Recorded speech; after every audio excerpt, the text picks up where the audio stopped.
ونستعينه ونستغفره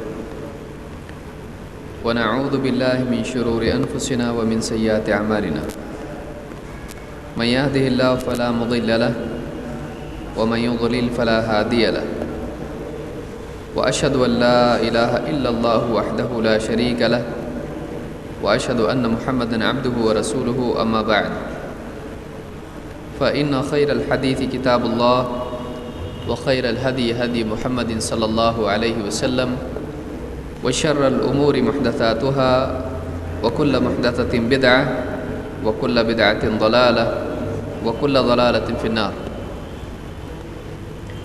قال عن أبي أذينة الصدفي رضي الله عنه أن رسول الله صلى الله عليه وسلم قال خير نسائكم الودود الولود المواتية المواسية إذا اتقين الله والشر نسائكم المتبرجات المتخيلات وهن المنافقات لا يدخل الجنة منهن إلا مثل الغراب الأعصم. رواہ البیہقی فی سننہ الکبریٰ.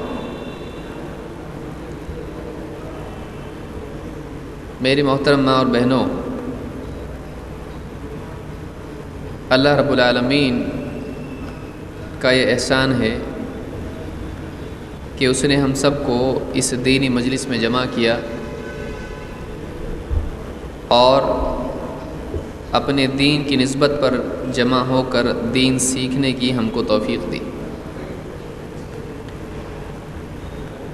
اس دور میں جہاں عام طور سے مسلمان اپنے دین سے دور ہیں، خصوصاً خواتین کے سلسلے میں دینی تعلیم کی نسبت سے لاپرواہی برتی جا رہی ہے اور جوان بچیاں بھی دنیا کا علم حاصل کرنے میں آگے ہیں اور دین کے سلسلے میں لاپرواہ ہیں. ایسے دور میں اللہ کی طرف سے اگر کسی مسلمان بندی کو اللہ کے دین کا علم حاصل کرنے کی توفیق ملے،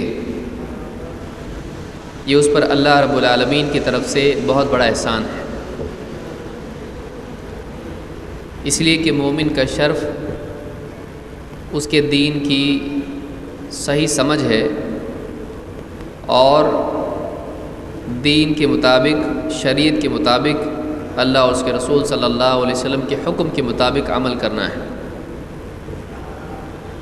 لہٰذا یہ سلسلہ جو خواتین کے دروس کا چل رہا ہے، اس کا مقصد یہی ہے کہ مسلمان خاتون اپنا دین قرآن و سنت کی روشنی میں سیکھیں. جب دین زندگی میں آئے گا تو اللہ کی توفیق سے، اللہ کی مدد سے دنیا بھی سنورے گی اور آخرت بھی نکھرے گی. آخرت میں بھی انسان نجات پائے گا اور دنیا میں بھی اللہ کی طرف سے نصرت اور عزت کے وعدے اللہ کی طرف سے ہیں. لہٰذا ایک مسلمان خاتون کیسی ہونا چاہیے اور کن چیزوں کا وہ اہتمام کرے، کن چیزوں سے بچے، آنے والے دروس میں اسی چیز کی تفصیل ہم دیکھیں گے. پچھلے درس میں بعض احادیث ہم نے دیکھی تھیں. آج کے درس میں ہم یہ سلسلہ آگے جاری رکھیں گے اور مزید احادیث خواتین سے متعلق دیکھیں گے. جو حدیث میں نے پڑھی، اس کی روایت کرنے والے صحابی ابو ادینہ ہیں. عن ابی ادینۃ الصدفی، ابو ادینہ الصدفی رضی اللہ تعالیٰ عنہ روایت کرتے ہیں ان رسول اللہ صلی اللہ علیہ وسلم قال، کہ اللہ کے رسول صلی اللہ علیہ وسلم نے فرمایا خیر نسائکم الودود الولود المواتیہ المواسیہ اذا اتقین اللہ، کہ تمہاری عورتوں میں سب سے بہترین عورتیں وہ ہیں جو الودود ہیں. الودود کے معنی عربی زبان میں بہت محبت کرنے والی، الفت رکھنے والی ہوتا ہے. الولود کے معنی ایسی عورت جو اولاد پیدا کرتی ہو۔ المواتیہ وہ عورت جو اپنے شوہر کی موافقت کرتی ہے، اس کی مخالفت نہیں کرتی ہے۔ المواسیہ جو اپنے شوہر کا تعاون کرتی ہے۔ اذا اتقین اللہ بشرطے کہ وہ اللہ سے ڈرنے والی ہوں۔ وشر نسائکم المتبرجات اور تمہاری عورتوں میں سے سب سے بری عورتیں وہ ہیں جو المتبرجات ہیں۔ متبرجات وہ عورتیں جو پردہ نہ کریں بلکہ بے پردگی کے ساتھ میں اپنی زینت کا دوسروں پر، غیر محرم لوگوں پر اظہار کریں۔ المتخیلات وہ عورتیں جو فخر والی، گھمنڈ والی ہوں۔ وہن المنافقات آپ نے فرمایا یہی عورتیں ہیں جو منافقات ہیں۔ لا يدخل الجنة منہن الا مثل الغراب الاعصم یہ عورتیں جنت میں داخل نہیں ہوں گی۔ ان میں سے اتنی ہی عورتیں جنت میں داخل ہوں گی جتنے کووں میں ایسے کوے پائے جاتے ہیں جن کے پر سفید ہوں۔ اس حدیث کو امام البیہقی نے اپنی کتاب السنن الکبریٰ میں ذکر کیا ہے اور یہ حدیث صحیح ہے۔ آج ہم اس درس میں اس حدیث کے معنی سمجھنے کی کوشش کریں گے۔ حدیث کا متن بتا رہا ہے کہ اللہ کے نبی صلی اللہ علیہ وسلم نے عورتوں میں تقسیم اس اعتبار سے کی ہے کہ اچھی عورتیں کون ہیں اور بری عورتیں کون ہیں، لیکن یہ تقسیم خوبصورتی اور مال کے اعتبار سے نہیں ہے، یہ تقسیم دنیوی اعتبار سے نہیں ہے، بلکہ یہ تقسیم دینی اور اخلاقی اعتبار سے ہے، یہ تقسیم شریعت کے اعتبار سے ہے۔ خواتین میں عام طور سے تقسیم غریب اور امیر، بڑے گھر کی چھوٹے گھر کی، مالدار غریب، خوبصورت زیورات والی یا اس کے بالمقابل بدصورت، ایسی عورت جو بالکل سادہ زندگی گزارتی ہو، دنیا میں اس طرح سے تقسیم ہوتی ہے، اور ایک عورت دوسری پر فخر کرتی ہے۔ لیکن یہ خیر اور شر کا پیمانہ نہیں ہے، یہ بہتر ہونے کا اور کمتر ہونے کا پیمانہ نہیں ہے۔ اللہ کے نزدیک اچھی عورت کون سی ہے اور اللہ کے نزدیک بری عورت کون سی ہے، یہ خود اللہ کے نبی صلی اللہ علیہ وسلم نے اپنی حدیث میں بیان کیا ہے، اور اللہ کے رسول صلی اللہ علیہ وسلم سے زیادہ سچی بات اور کس کی ہو سکتی ہے۔ آپ نے فرمایا خیر نسائکم الولود تمہاری عورتوں میں سب سے بہترین عورتیں وہ ہیں جو اپنے شوہروں سے، اپنی اولاد سے، اپنے متعلقین سے محبت کرنے والی ہوں، اور الولود ایسی عورتیں جو اولاد پیدا کرنے والی ہوں، المواتیہ شوہر کی موافقت کرنے والی، المواسیہ شوہر کا تعاون کرنے والی، اس کی مدد کرنے والی، اس کے کام میں، اس کی حاجات میں۔ لیکن یہ سب کچھ اس وقت میں اللہ کے نزدیک مقبول ہے اور قابل تعریف ہے جب کہ وہ واقعی اللہ تعالیٰ سے ڈرنے والی ہوں۔ اس حدیث کی تفصیل سمجھنے کے لیے ایک ایک نقطہ اگر ہم دیکھیں تو سب سے پہلے بات یہ سمجھ میں آتی ہے کہ آپ نے فرمایا تمہاری عورتوں میں سب سے بہتر عورتیں یہ ہیں۔ اس سے معلوم ہوتا ہے کہ ایمان والوں میں درجات اور مراتب ہوتے ہیں، سارے ایمان والے برابر مرتبے کے نہیں ہوتے ہیں، بلکہ اللہ کے نزدیک مومن اور کافر کی تقسیم کے بعد ایمان والوں میں بھی مرتبے ہیں، اور ان میں بھی ایک دوسرے سے لوگ بہتر ہوتے ہیں، لیکن ایمان والوں میں مرتبے کا فرق کس اعتبار سے ہوتا ہے؟ وہ ان کے اوصاف کی بنیاد پر ہوتا ہے۔ جس مرتبے کے ان کے اوصاف ہوتے ہیں، اخلاقی اعتبار سے خصوصاً، عبادات کے اعتبار سے، حقوق کی ادائیگی کے اعتبار سے، اور قلبی صفات اور قلبی جذبات کے اعتبار سے، اللہ اور اس کے رسول سے تعلق کے اعتبار سے، ایمان والے ایک دوسرے سے افضل ہوتے ہیں۔ اسی لیے قرآن کریم میں اللہ تعالیٰ نے اس بات کو بیان کیا تو فرمایا ان اکرمکم عند اللہ اتقاکم، تم میں ایک دوسرے کے مقابلے میں زیادہ شریف اور اکرام کے لائق وہ ہیں جو تم میں زیادہ تقوی والے ہیں۔ لہٰذا مومن کے تقوی کے مطابق اس کا مرتبہ اللہ کے ہاں طے ہوتا ہے۔ جس مرتبے کا تقوی ہوگا اس مرتبے کا مقرب وہ اللہ کا ہوگا۔ اسی لیے آپ دیکھیں گے کہ اللہ رب العالمین نے قرآن کریم میں اولیاء کی صفات جب بیان کی ہیں تو اللہ نے دو بنیادی صفات اولیاء کی بیان کی ہے۔ پہلی صفت ایمان اور دوسری صفت تقوی ہے۔ اللہ تعالیٰ نے فرمایا الا ان اولیاء اللہ لا خوف علیہم ولا هم يحزنون الذین آمنوا وکانوا یتقون، خبردار اللہ کے اولیاء کے لیے نہ کوئی خوف ہے اور نہ وہ غمگین ہوں گے۔ الذین آمنوا وکانوا یتقون، یہ وہ لوگ ہیں جو ایمان لائے اور اللہ سے ڈر کے تقوی والی زندگی گزارتے رہے۔ ایمان اور تقوی وہ بنیادی چیزیں ہیں جو ایک انسان کو اللہ کے نزدیک قابل اکرام بناتے ہیں۔ اگر انسان کے پاس ایمان نہ ہو تو اللہ کے نزدیک اس کی کوئی قیمت نہیں۔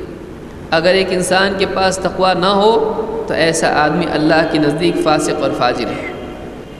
لہٰذا ایمان والوں میں مراتب ہوتے ہیں، اسی لیے اللہ نے فرمایا کہ ان اکرمکم عند اللہ اتقاکم، تم میں اللہ کے نزدیک زیادہ اکرام کے لائق وہ ہے، زیادہ شریف وہ ہے جو زیادہ تقوی والا۔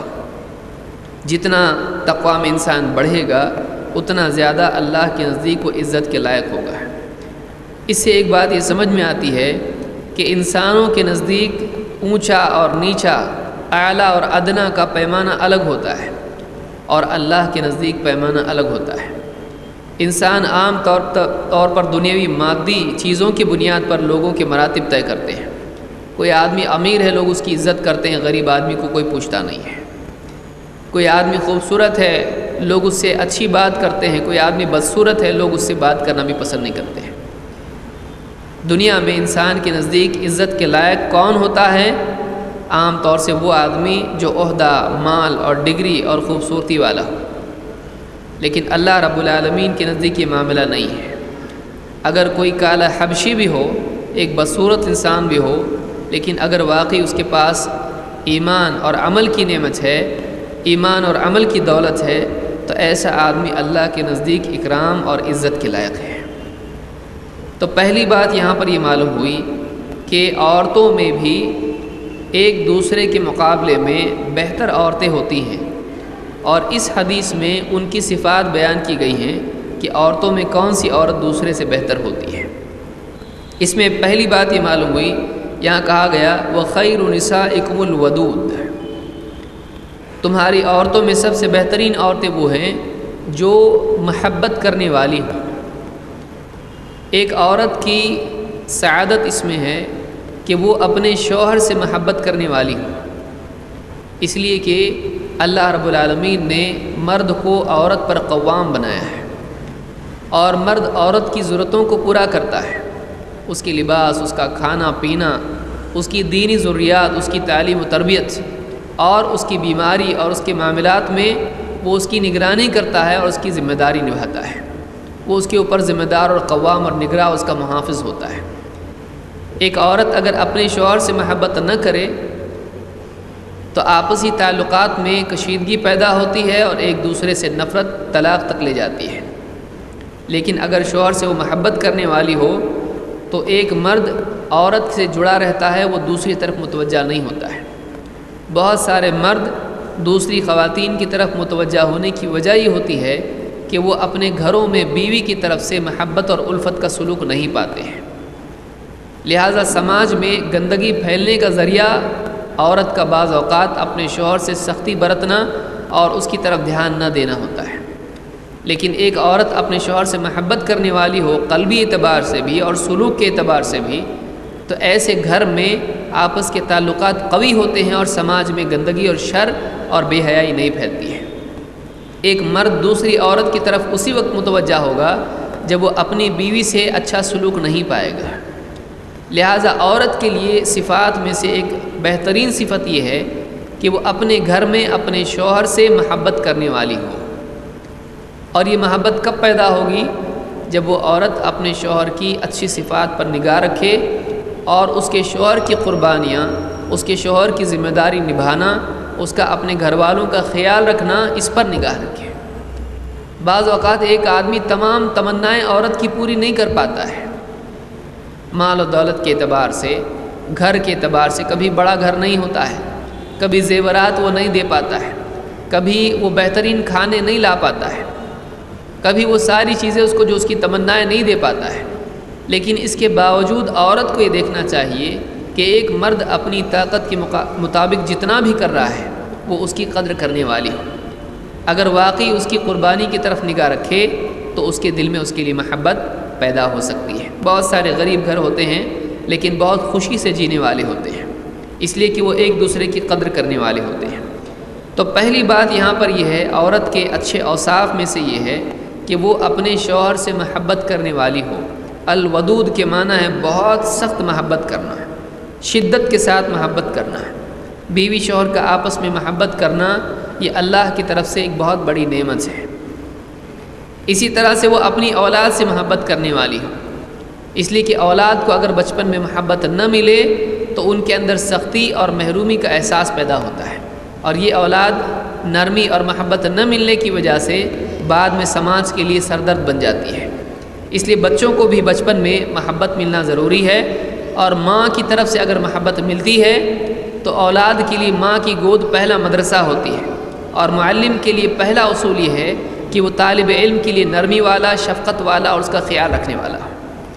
لہٰذا ماں کے لیے اولاد سے محبت کرنا نہ صرف یہ کہ طبعی چیز ہے بلکہ وہ تربیتی اصول بھی ہے۔ ماں کے دل میں ویسے بھی اولاد کے لیے محبت ہوتی ہے، لیکن اسی کے ساتھ ساتھ اگر ماں بچوں کی تربیت کر رہی ہے تو تربیت کا بھی ایک حصہ ہے کہ طالب علم کے ساتھ نرمی کی جائے۔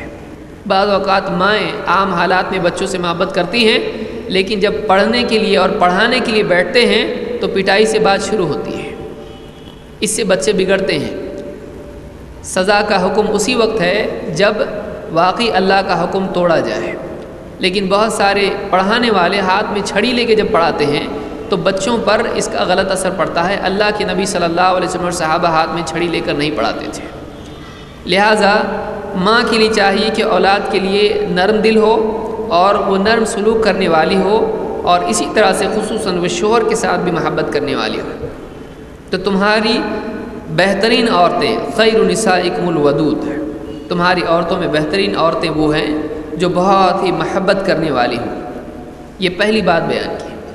دوسری چیز الولود، جو اولاد خوب پیدا کرنے والی ہو۔ آج کے دور میں خواتین کو یہ لفظ ہو سکتا ہے تھوڑا گراں گزرے کہ عورتیں بہت بچہ پیدا کریں گی تو ان کے لیے تکلیف ہو جائے گی۔ دیکھیے یہ حدیث ہر دور کے اعتبار سے ہے، صرف آج کے دور کے لیے نہیں ہے، اور ہر ملک اور ہر علاقے کے اعتبار سے ہے۔ آج عالمی سطح پر اس بات کو تسلیم کیا گیا ہے کہ جس قوم کے افراد زیادہ ہوں وہ قوم بہت ہی پھلتی پھولتی ہے، اس قوم کی طاقت بڑی زیادہ ہوتی ہے، دوسری قومیں اس قوم کو برباد نہیں کر پاتی ہیں، اس قوم کے معاشی حالات نکھرتے ہیں۔ جس قوم کے پاس مین پاور زیادہ ہوتا ہے اس قوم کی طاقت سیاسی اعتبار سے، معاشی اعتبار سے اور کئی اعتبار سے زیادہ ہوتی ہے۔ اللہ کے نبی صلی اللہ علیہ وسلم نے قیامت کے دن کے بارے میں فرمایا کہ میں دوسرے نبیوں کے مقابلے میں تمہاری زیادتی پر فخر کروں گا۔ آپ نے فرمایا کہ میں فإنی مکاثر بکم، میں قیامت کے دن تمہاری زیادتی، تمہارے عدد کے زیادہ ہونے، اپنی امت کے زیادہ ہونے پر دوسرے نبیوں کے مقابلے میں زیادہ فخر کروں گا۔ تو ایک عورت اگر واقعی اس کا میڈیکل کوئی پرابلم ہے، طبی اعتبار سے اگر ڈاکٹر کہتا ہے کہ آپ کو ابھی اولاد نہیں پیدا کرنا چاہیے، ابھی آپ کو رکنا چاہیے، اگر واقعی وہ ڈاکٹر اپنے پیشے کے اعتبار سے سچا اور جھوٹ نہیں بولتا ہے، دھوکہ دینے والا نہیں ہے، خیر خواہ ہے مریض کا، تو ایسی صورت میں اس کی بات مانی جا سکتی ہے۔ لیکن عام حالات میں عورتوں کا اپنی خوبصورتی کو بچانے کے لیے یا اسی طرح سے جھنجھٹ سے بچنے کے لیے یہ کہنا کہ ہم کو اولاد نہیں چاہیے، یہ مناسب چیز نہیں ہے۔ اس لیے کہ بعض اوقات آپ دیکھیں کچھ عورتیں اولاد کو مؤخر کرتی رہتی ہیں، ہم کو اولاد نہیں چاہیے، لیکن بعد میں معلوم پڑتا ہے کہ پیٹ میں بچے دانے کی تھیلی جو ہوتی ہے وہی خراب ہو جاتی ہے۔ اللہ تعالیٰ نے جو جسم دیا ہے، اللہ تعالیٰ نے اپنی حکمت سے ایسا جسم دیا ہے کہ جس کا صحیح کام کرنا شریعت کے تابع اگر ہو تو ہی مفید ہوتا ہے۔ اگر شریعت سے ہٹ کے ایک انسان چلے اس کو دنیا میں بھی نقصان ہوتا ہے۔ لہٰذا عورتوں کے لیے اگر واقعی ان کے لیے کوئی تکلیف نہیں ہے تو بچوں سے بھاگنا نہیں چاہیے۔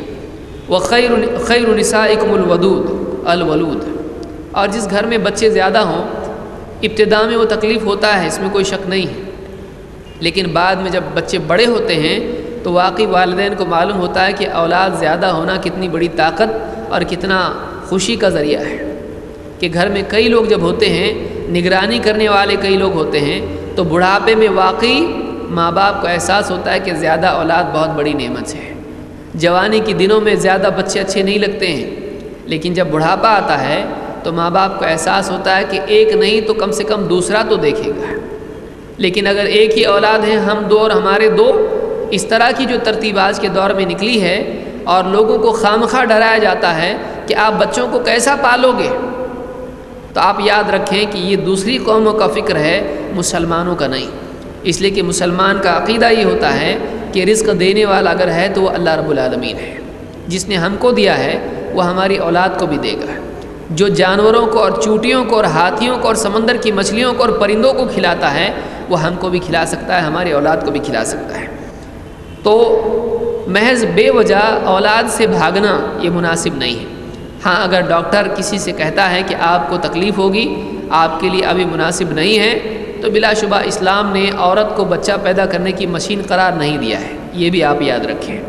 بعض اوقات شوہر بھی سلسلے میں خواتین کا خیال نہیں رکھتے ہیں اور لگاتار ایک کے بعد ایک بچے کے لیے ضد کرتے ہیں، اور بعض اوقات عورتیں جسمانی اعتبار سے لاغر ہو جاتی ہیں، ریڑھ کی ہڈی خراب ہو جاتی ہے، یہ بھی اسلام میں نہیں ہے۔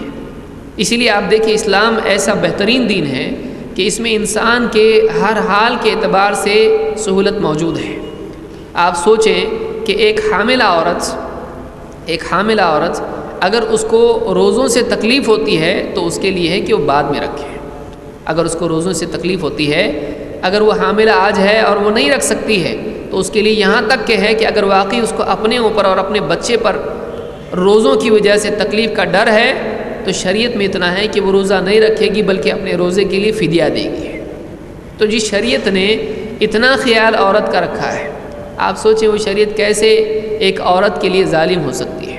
آج کے اس دور میں بہت ساری خواتین اسلام کو اپنے اوپر ظلم سمجھتی ہیں، پردے کے معاملے میں، نکاح کے معاملے میں، بچوں کے معاملے میں وہ یہ سمجھتی ہیں کہ اسلام نے ہم پر ظلم کیا۔ نعوذ باللہ، ایسا نہیں ہے، بلکہ اسلام ہی ہے جس نے ایک عورت کو دنیا میں عزت دی ہے۔ تو دوسری صفت یہاں معلوم ہوئی کہ عورتوں میں بہترین عورتیں وہ ہیں جو اولاد کی کثرت والی ہوں۔ اس سے معلوم ہوتا ہے کہ اسلام میں زیادہ اولاد کو اچھا سمجھا گیا ہے۔ یہ آج کا دور ہے جس میں خواہ لوگوں کو عیاشی سکھا کر کم بچوں پر کھڑا کیا گیا ہے۔ دیکھیے بہت سارے لوگ کم بچہ کیوں؟ آپ بچے کے لیے اتنا خرچ کرو گے، آپ کو بڑا گھر چاہیے، آپ کو موٹر کار چاہیے، آپ کا ایجوکیشن اتنا ہے۔ 20 سال پڑھانے کے بعد میں بچہ کیا کرتا ہے؟ سالوں سال جاب ڈھونڈتا ہے۔ تو آپ نے اتنا جب اس کو پڑھا ہے تو آپ نے اس کے بعد میں اس کے پاس جاب ابھی تک نہیں ہے، تو اتنا یقینی جاب نہیں ہے کہ آپ کو یقیناً مل جائے گا۔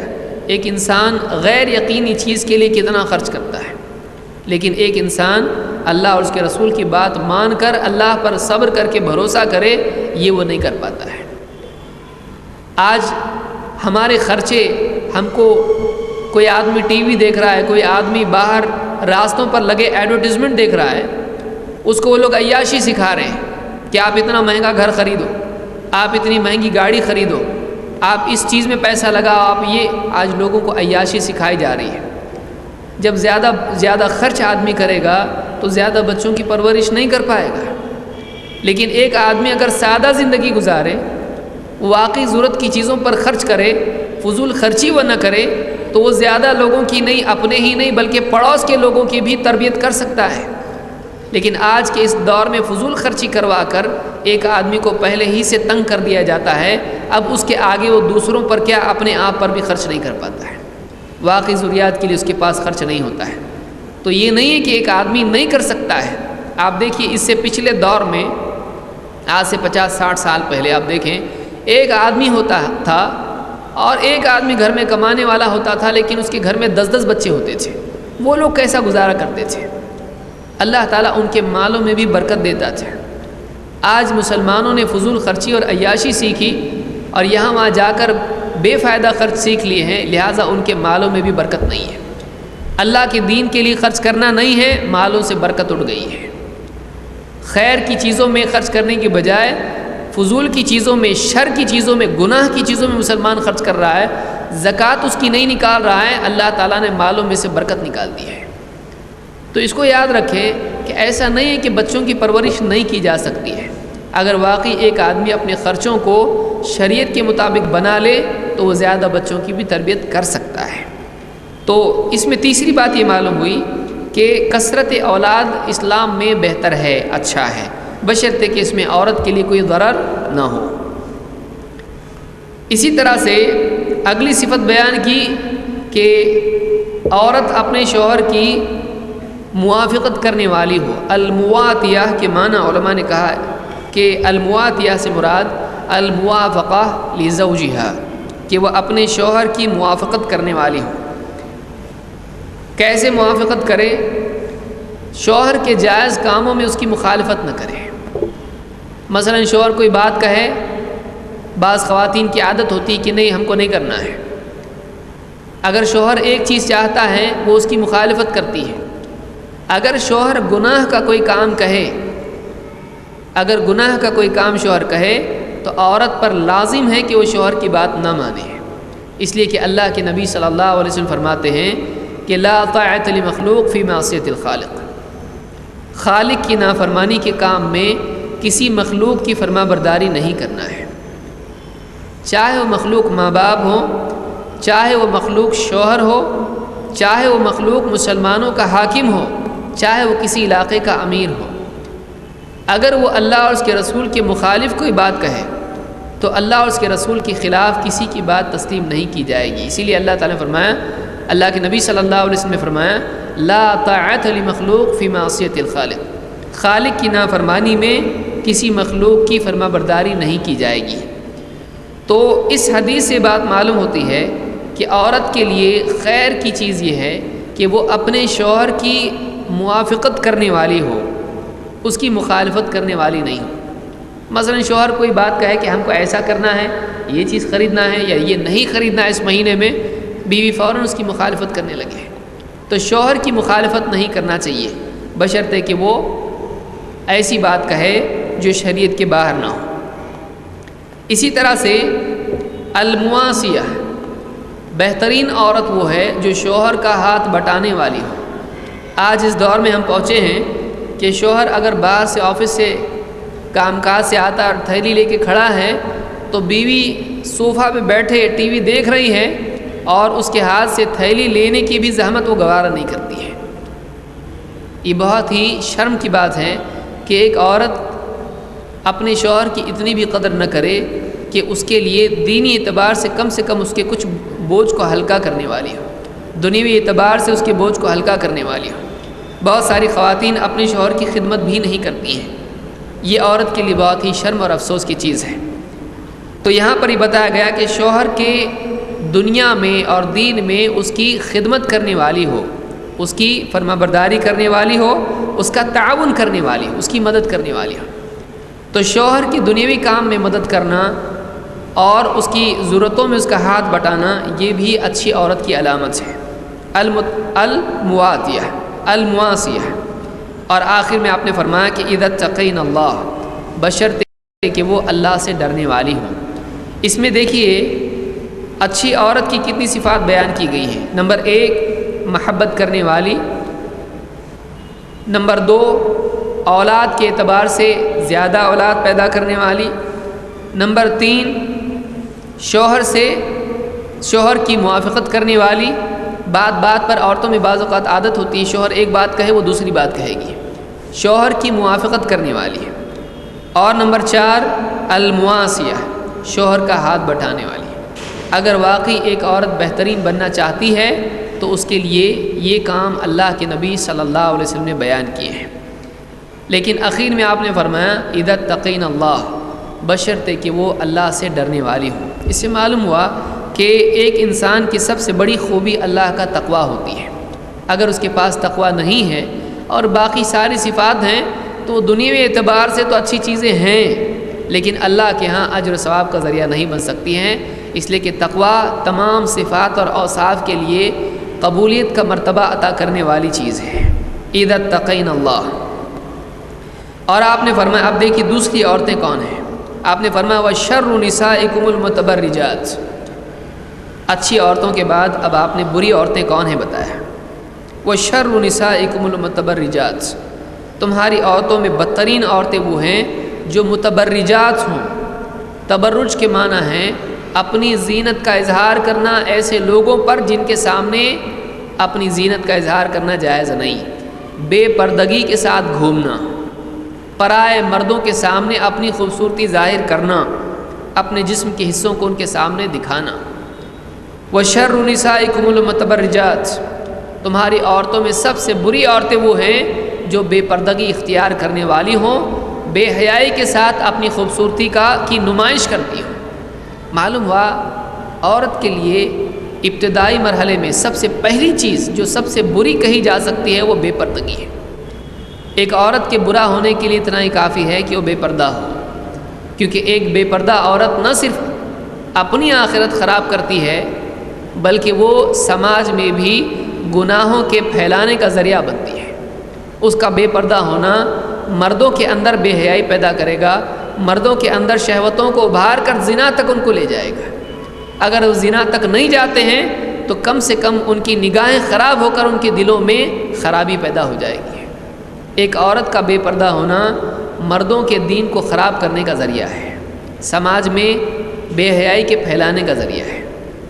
تو پہلی بری بات، پہلی صفت ایک عورت کے برا ہونے کے لیے اللہ کے نبی صلی اللہ علیہ وسلم نے کیا فرمایا؟ وَشَرُّ نِسَائِكُمُ الْمُتَبَرِّجَاتِ، تمہاری عورتوں میں سب سے شر والی، سب سے بری عورتیں وہ ہیں جو بے پردہ ہوں، بے پردہ ہوں، متبرجات ہوں۔ نمبر 2 المتخیلات، المتخیلات،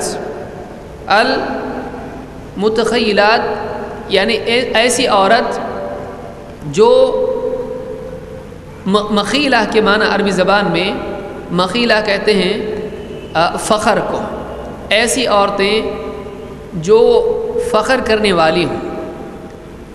عورت میں بعض اوقات اپنے مال کی وجہ سے، اپنی خوبصورتی کی وجہ سے یا اپنے باپ دادا کے نامور ہونے کی وجہ سے، حسب نسب کی وجہ سے ایک قسم کا گھمنڈ ہوتا ہے۔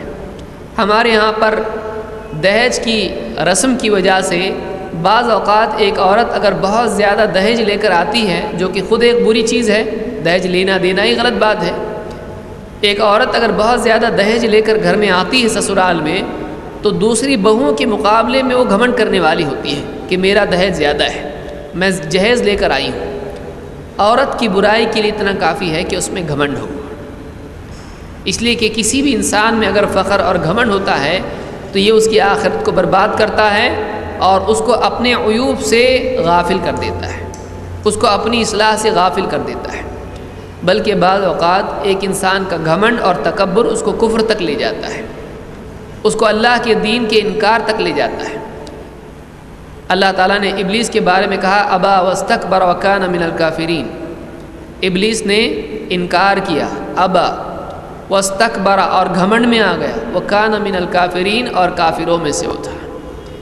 تو ایک آدمی، ایک انسان جب گھمنڈ کرتا ہے، تکبر کرتا ہے، تو تکبر کفر تک بھی لے جاتا ہے کہ حق بات جب اس کے سامنے بیان کی جاتی ہے تو اس کو قبول نہیں کرتا ہے۔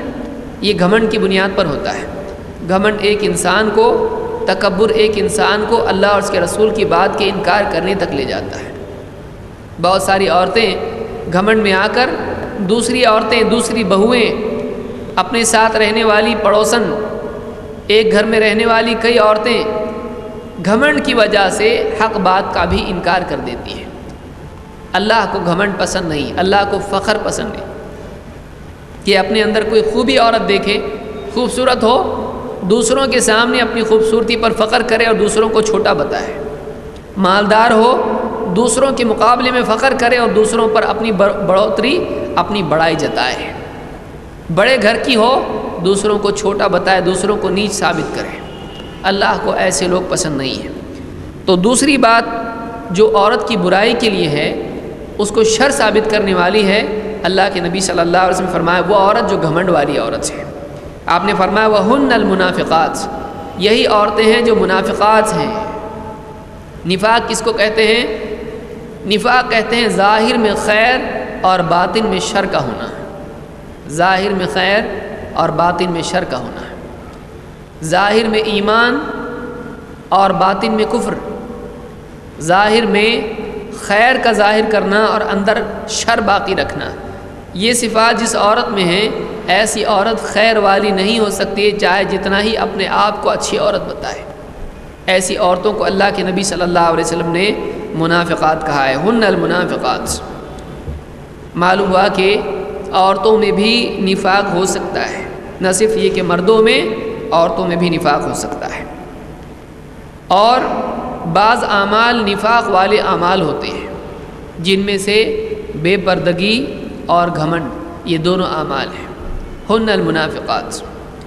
اور آپ نے فرمایا کہ لا يدخل الجنة منهن الا مثل الغراب الاعصم، یہ جنت میں داخل نہیں ہوں گی، اتنی ہی ان میں سے جنت میں جائیں گی جتنے ایسے کوے جاتے ہیں، ایسے کوے ہوتے ہیں کہ جن کے پر سفید ہوں۔ آپ نے ایسا کوا دیکھا ہے کہ جس کے پر سفید ہوتے ہوں؟ اس حدیث میں بتایا گیا ہے کہ ایسے کوے ہوتے ہی نہیں ہیں، تو ایسی عورتیں جنت میں بھی نہیں جائیں گی۔ جیسے کوئی کہے کہ یہ آدمی تب تک جنت میں نہیں جا سکتا ہے جب تک کہ اونٹ سوئی کے ناکے میں سے داخل نہ ہو، سوئی کے سوراخ میں سے داخل نہ ہو۔ ظاہر بات اتنا بڑا اونٹ سوئی کے سوراخ میں سے جا ہی نہیں سکتا ہے، تو ایسی عورتیں کیسے جنت میں جا سکتی ہیں؟ یعنی یہ ان کے جنت میں نہ جانے کے لیے کہا جا رہا ہے کہ ایسی عورتیں جنت میں نہیں جائیں گی۔ تو معلوم ہوا کہ کچھ صفات ایسی ہیں، کچھ اعمال ایسے ہیں جو ایک عورت کو، جو ایک انسان کو جنت سے محروم کر دیتے ہیں، وہ جنت سے ایک انسان کو محروم کر دیتے ہیں۔ تو یہ کچھ صفات اللہ کے نبی صلی اللہ علیہ وسلم نے بیان کی ہیں جو عورتوں کو جنت سے محروم کرنے والی ہیں، اور ایسی عورتیں بری عورتیں ہوتی ہیں جو یہ کام کرتی ہیں۔ تو اس حدیث کو شیخ الالبانی نے الصحیحہ میں ذکر کیا ہے، اور یہ حدیث سنن البیہقی الکبریٰ میں موجود ہے۔ تو اس حدیث سے اچھی عورتیں اور بری عورتیں، بہترین عورتیں اور بدترین عورتیں کون ہیں، یہ ہم کو معلوم ہوتا ہے۔ آئیے ہم آگے بڑھتے ہیں۔ نکاح کے اعتبار سے کون سی عورت زیادہ بہتر ہے؟ چھٹی حدیث ہم آگے بڑھ کے دیکھتے ہیں کہ نکاح کے اعتبار سے کون سی خاتون بہتر ہے۔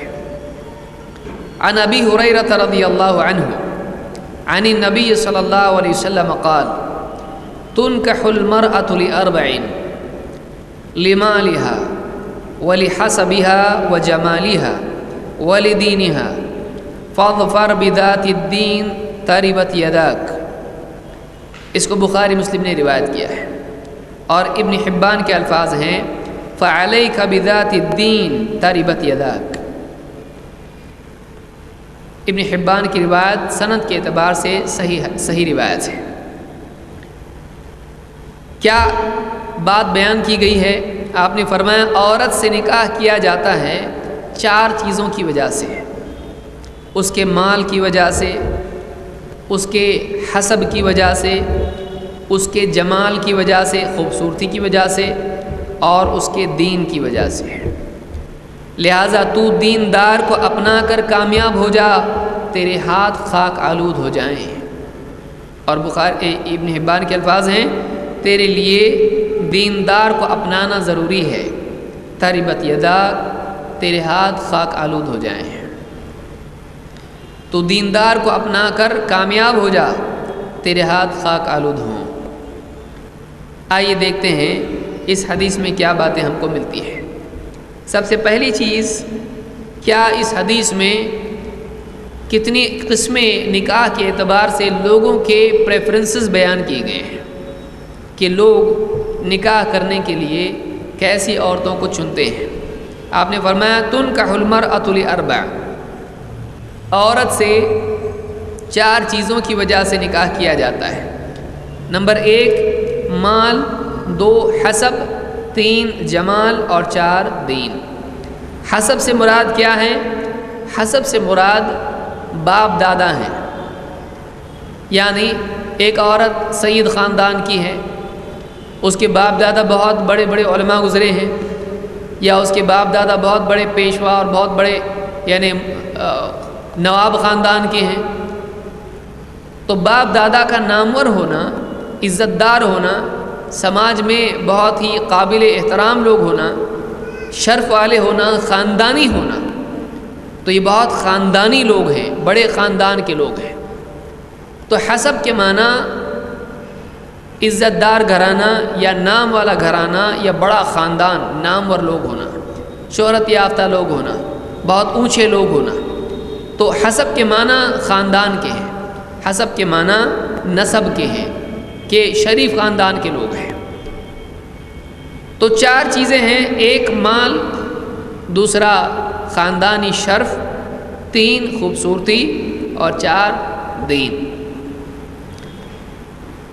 یہاں پر یہ معلوم ہوتا ہے کہ 4 وجوہات سے عورت سے نکاح کیا جاتا ہے۔ تو کیا یہاں پر یہ بتایا جا رہا ہے کہ ایک آدمی کو یہ 4 چیزیں دیکھنا چاہیے کہ وہ نکاح کرنے میں دیکھے کہ مالدار ہے کیا نہیں، اور اونچے خاندان والے ہیں یا نہیں، اسی طرح سے خوبصورت ہے یا نہیں، دیندار ہے یا نہیں؟ کیا یہ بات یہاں پر بیان کی جا رہی؟ نہیں، یہاں یہ بتایا جا رہا ہے کہ جو بھی آدمی نکاح کرتا ہے، دنیا میں الگ الگ لوگ ہیں، ذہنیتیں الگ الگ ہیں، کسی کی پسند کچھ ہوتی ہے، کسی کی پسند کچھ ہوتی ہے۔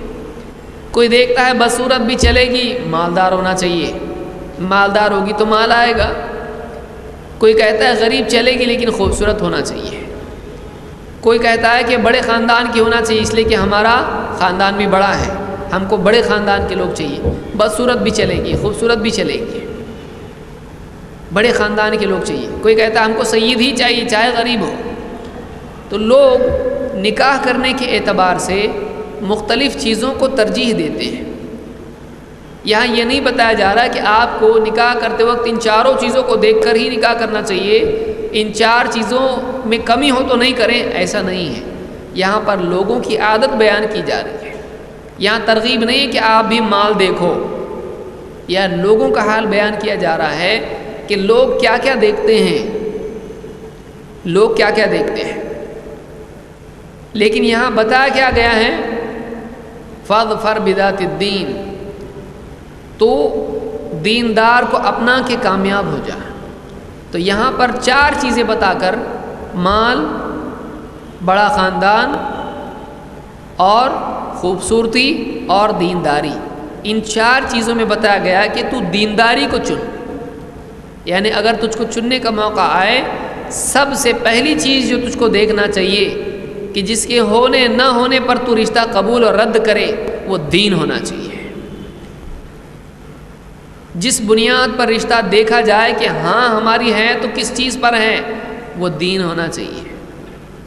بعض اوقات یہ ہوتا ہے، بڑی بڑی باتیں لوگ کرتے ہیں کہ ہم کو دیندار چاہیے، ہم کو یوں چاہیے، دیکھتے ہیں بچی کو دیندار ہے، ایک دم اعلیٰ قسم کی دیندار بچی ہے، لیکن دیکھتے ہیں کہ رنگ تھوڑا سا سانولا ہے۔ رنگ کیا ہے؟ سانولا ہے۔ اب سانولے رنگ کی وجہ سے دینداری رد ہو جاتی ہے۔ لڑکی تھوڑی دبلی پتلی ہے، یا لڑکی ایسی ہے زیادہ بھاری بھرکم ہے، یا فلاں چیز ہے یا فلاں چیز ہے، دینداری بچی میں ہوتی ہے، لیکن دینداری بس نام کے لیے بولتے ہیں تاکہ نام خراب نہ ہو۔ ہم کو دیندار چاہیے، کچھ نہیں ہوگا تو چلے گا، لیکن جب دیکھتے ہیں کہ بچی خوبصورت اتنی نہیں جتنی ان کو چاہیے، کیونکہ یہ فلمیں دیکھنے کے عادی ہیں، ان کو تو بس اب خوبصورت ہی چاہیے. تو دینداری نام کے لیے ہوتی ہے، اگر تھوڑا سا بھی خوبصورتی میں کمی آ جائے رشتہ رد ہو جاتا ہے. تو یہاں پر یہ بتایا نہیں گیا ہے کہ آپ خوبصورتی بھی دیکھو ہی، بلکہ یہاں یہ بتایا گیا کہ اصل بنیاد قبول و رد کی دین ہونا چاہیے. یہ اور بات ہے کہ کوئی نوجوان کہے کہ مجھ کو دیندار بھی چاہیے، خوبصورت بھی چاہیے، اچھے خاندان کی بھی چاہیے، اچھے گھر کی چاہیے، تو اس میں کوئی حرج نہیں ہے. یہ نہیں کہا جا رہا ہے کہ آپ بدصورت دیندار ڈھونڈو، یہ نہیں کہا جا رہا ہے. اور دیکھیے بدصورت بھی اگر کوئی ہے، خوبصورت نہیں ہے، تو اس کو بنانے والا کون ہے؟ اس کو بنانے والا اللہ ہے. بہت ساری خواتین ایسی ہوتی ہیں کہ جو صورت میں اتنی اچھی نہیں ہوتی ہیں، لیکن سیرت میں وہ اچھوں پر فائق ہوتی ہیں. اور عورت کی اصل زینت اس کا کردار ہے، اس کی خوبصورتی نہیں ہے، اس کے زیورات، اس کا مال نہیں ہے. اس کی اصل عزت اس کے اعمال ہیں، اس کا خاندان نہیں ہے. خاندان اس کی چوائس نہیں ہے، لیکن اعمال اس کی چوائس ہیں. انسان کا کمال وہ چیزیں نہیں ہوتی ہیں جو اپنے آپ اس کو مل گئیں. انسان کا کمال وہ چیزیں ہوتی ہیں جو محنت کر کے اس نے پایا ہے. خاندان تو ایسے ہی مل گیا اس کو، اللہ نے جس خاندان میں چاہا ڈال دیا، جو چہرہ چاہا دے دیا. لیکن جو نیکیاں اس نے کمائی ہیں، جو کیریکٹر اپنا اس نے بنایا ہے، یہ اس کا اپنا کمایا ہوا ہے. اصل اس کی عزت جو ہے اس کے اپنی کمائی کی بنیاد پر ہے، نہ کہ وہ جو اس کو مل گیا. تو بہت ساری بچیاں خوبصورت نہیں ہوتی ہیں، لیکن وہ گھر گرہستی کے اعتبار سے بہت عقل مند ہوتی ہیں، گھر چلانے کے اعتبار سے بہت ہی صاف ستھرا معاملہ ان کا ہوتا ہے، بہت اپنے آپ کو بچا کے جینے والی ہوتی ہیں، بہت شرم و حیا والی ہوتی ہیں. بہت ساری خوبصورت خواتین بے پردہ ہوتی ہیں، اور بہت ساری خواتین جو خوبصورت نہیں ہوتی ہیں وہ اپنی عزت کو بچا کے پردے میں جینے والی ہوتی ہیں. ان کی نگاہیں شوہر سے آگے نہیں بڑھتی ہیں. یہ عورت کا اصل وصف ہے. تو یہاں پر یہ نہیں بتایا گیا کہ آپ مال کی بنیاد پر رشتہ چنو. ایک آگے لوگ چنتے ہیں، لوگ دیکھتے ہیں مال کو، لوگ دیکھتے ہیں خوبصورتی کو، لوگ دیکھتے ہیں خاندان کو. تم واقعی دیکھنا ہے تم کو نمبر 1 پر تمہاری چوائس کیا ہونا چاہیے. نمبر 1 چیز جس کو تم دیکھو کیا ہونا چاہیے؟ آپ نے فرمایا فاظفر بذات الدین، تو دیندار کو چن لے، فاظفر کامیاب ہو جا. اس حدیث میں دیندار عورت کی فضیلت ہے کہ دنیا میں کتنی خوبصورت ہیں عورتیں ہیں، کتنے اچھے اچھے خاندان والی عورت ہیں، کتنی مالدار خواتین ہیں. ان میں سب سے زیادہ ٹاپ پہ کون ہے؟ اللہ کے نزدیک، نبی صلی اللہ علیہ وسلم کے نزدیک ان میں سب سے اعلیٰ عورت کون ہے؟ وہ عورت ہے جو دیندار ہے. تو اس سے دیندار عورت کی فضیلت باقی عورتوں پر معلوم ہوتی ہے. اگر آپ افضل خاتون بننا چاہتی ہیں تو مال کے پیچھے نہ دوڑیں، زیورات کے پیچھے نہ دوڑیں، خوبصورتی بنانے میں نہ دوڑیں، آئینے ہی کے سامنے دن بھر گزارنے میں نہ بیٹھیں. آپ اپنی دینداری کو بڑھائیں. بہت ساری بچیاں آئینے ہی سے سب سے زیادہ ان کو رشتہ ہوتا ہے، سب سے بہتر سہیلی ان کا آئینہ ہوتی ہے، خاص طور سے وہ بچیاں جن کا نکاح نہیں ہوا ہے. یہ نہیں ہونا چاہیے. وہ اپنی خوبصورتی بڑھانے کے لیے یہاں جا رہی، وہاں جا رہی، یہ کر رہی، وہ کر رہی ہیں. بعض اوقات وہ چیزیں بھی کر لیتی ہیں جو اسلام میں منع ہے، بلیچنگ اور یہ کچھ اور کیا کچھ نہیں. بہت ساری چیزیں. دیکھیے خوبصورتی اصل نہیں ہے عورت کی چیز. زیورات بڑھا کر اپنے آپ کو جنتی نہیں بنا سکتی ہے. اپنے آپ کو جنتی بنانا اللہ اور اس کے رسول کے نزدیک خیر والی عورت بنانا یہ ہے کہ عورت دیندار ہو، اس کے اندر اچھا ہو، اس کی ایمان، تقوی، اخلاق، صبر، توکل، یقین، ہمدردی، الفت، نصیحت، خیر خواہی. یہ کیا ہیں؟ یہ بہت سارے کام ہیں، یہ اپنے اندر پیدا کرنا چاہیے. تو دیندار عورت کی فضیلت اس حدیث سے معلوم ہوتی ہے. اسی طرح سے یہ بھی معلوم ہوتا ہے کہ دیندار عورت کو نکاح کے لیے چننا یہ کامیابی ہے. الفاظ دیکھیے حدیث کے، فاظفر بذات الدین، دیندار کو چن کر کامیاب ہو جا. معلوم ہوا کہ کامیابی اگر نوجوان کی ہے تو وہ دیندار عورت چننے میں ہے، خوبصورت چننے میں نہیں. بہت سارے لوگ بہت خوش ہو جاتے ہیں میری بیوی بہت خوبصورت ہے، خوبصورت ہے، خوبصورت نہیں ہے۔ ابتدا میں پھر ہنستا ہے بہت دوستوں میں، بعد میں پھر رونا شروع کرتا ہے۔ کتنے لوگ ہیں بیوی خوبصورت ہوتی ہے لیکن بااخلاق نہیں ہوتی ہے، شوہر سے لڑنے والی ہوتی ہے، پھر شروع میں تو گھر پہ جلدی بھاگتا ہے، نیا نیا نکاح ہوتا ہے، بعد میں دوستوں کے ساتھ چائے پہ چائے 12 1 2 بج رہے ہیں، جا رہے نہیں گھر کو۔ کیوں؟ اس لیے کہ بیوی پسند نہیں۔ کیوں؟ خوبصورت تو ہے لیکن خوبصورت نہیں ہے، بات بھی اچھے منہ نہیں کرتی ہے، بات پر لڑتی ہے، اخلاق نہیں ہے، تو خوبصورتی کیا کام کی؟ اور بڑھاپے میں تو ساری خوبصورت عورتیں خوبصورتی ختم۔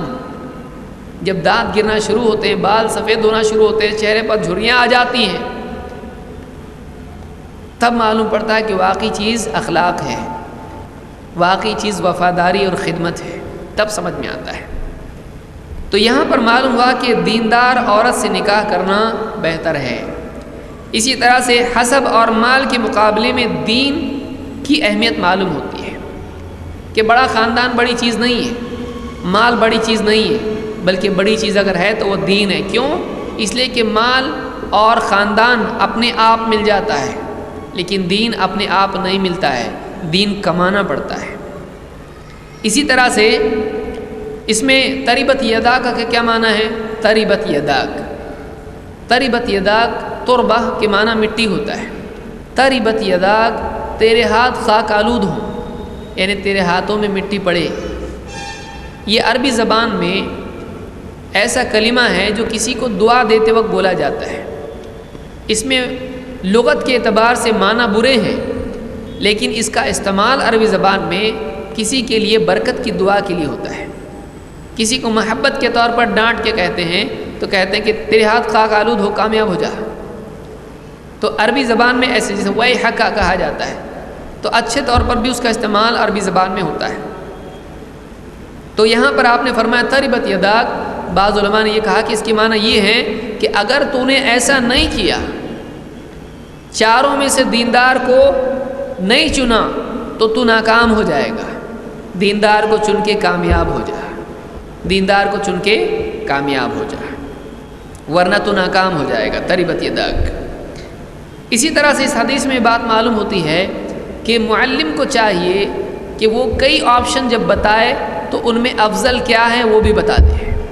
جیسے کوئی نصیحت خیر خواہی کر رہا ہے تو کہے دیکھو تم یہ بھی کر سکتے ہو، یہ بھی بزنس کر سکتے ہو، یہ بھی بزنس کر سکتے ہو، یہ بھی بزنس کر سکتے ہو، لیکن زیادہ اچھا یہ تمہارے لیے ہے۔ اسی طرح سے کوئی کہے کہ آپ یہ بھی کتاب پڑھ سکتے ہو اس موضوع پر، یہ بھی کتاب پڑھ سکتے ہو، یہ بھی کتاب پڑھ سکتے ہو، کئی کتابیں ہیں، زیادہ بہتر کتاب یہ ہے۔ کیونکہ اس حدیث میں آپ دیکھیے اللہ کے نبی صلی اللہ علیہ وسلم نے کہا 4 چیزوں کی وجہ سے نکاح کیا جاتا ہے اور تیری کامیابی دیندار کو چننے میں ہے۔ تو آپ نے کئی چیزیں بتائی جو لوگ عام طور سے کرتے ہیں، لیکن آپ نے یہ بتا کے چھوڑ نہیں دیا کہ ان چیزوں کی وجہ سے نکاح کیا جاتا ہے، بلکہ آپ نے بتایا کہ تو دیندار کو چن۔